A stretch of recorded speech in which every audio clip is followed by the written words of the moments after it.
Before NUin, I knew myself as Nikolas Argentinis, 18 years old, from Cape Cod, Massachusetts.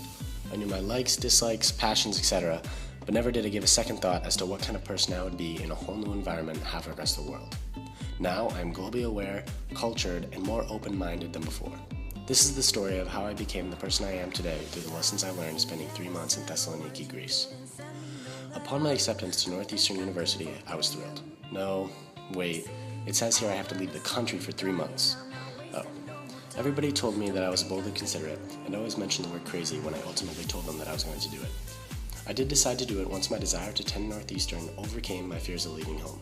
Plus, I guess I realized that my life is too short not to try something crazy. When I first arrived in Thessaloniki, and the bus was transporting the group from the airport to the hotel, I remember looking out the window thinking, wow, I'm in Europe. Everything was different than what I was used to. The architecture was different, the buildings were old and had graffiti written everywhere. Stray cats and dogs are copious, and Greek people were looking at me like the foreigner for the first time in my life. Then I was introduced to the Metropolitan Hotel, otherwise known as home. The first few weeks flew by as I struggled to establish a routine.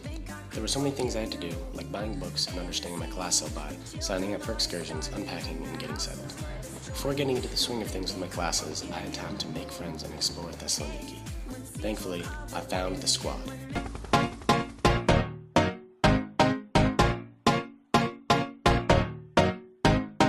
Oh, you said no, no, no, I said no, no, no, no. You say take me home, I said no, Perignon. You said no, no, no, I said no. Together, we discovered Thessaloniki from bars and clubs to the beautiful boardwalk and most places in between. I found some great Wi-Fi bars, and of course, there was the almighty popular Grillo, which served as the majority of my food intake for 3 months. This I will miss. At first, I was sure that school in Greece would be a breeze, but I was surprised with the workload given to me. All my classes proved difficult, but I wouldn't change a thing. It made me more prepared for Northeastern, and I left Greece with not only more cultural knowledge, but more academic knowledge as well, which is something that I did not expect at that caliber. Coming back from Greece, I speak a solid amount of Greek, and I speak the language of computers thanks to doctorate status. I even made a Greek coffee in class and saw dissected human cadavers from a comfortable distance. Service learning was never something I had even considered doing, never mind having any experience doing so. Every week I served at a soup kitchen and helped prepare food for people in need. The only challenge in my mind was getting the women to make me do something instead of serving me coffee in the morning. The ladies at the kitchen always treated me well, and I feel like I really brightened their days as well when I came to help. Serving people in need was a rewarding experience, which I learned should be more about learning from others rather than teaching, and I would definitely do it again. A lot of my decisions were based off the phrase, when in Europe.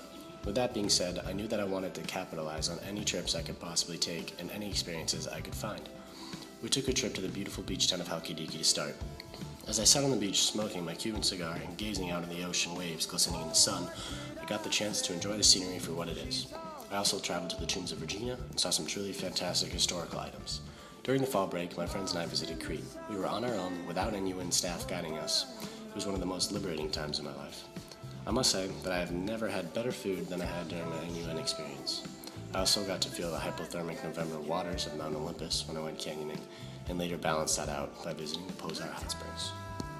All in all, the trip was a whirlwind. It's funny because before I left, I knew I was about to have quite the adventure, but I had no idea what to expect. Here I am, having learned how to live on my own, understand a new culture, and stay dedicated as a college student, able to say, yeah, I did that.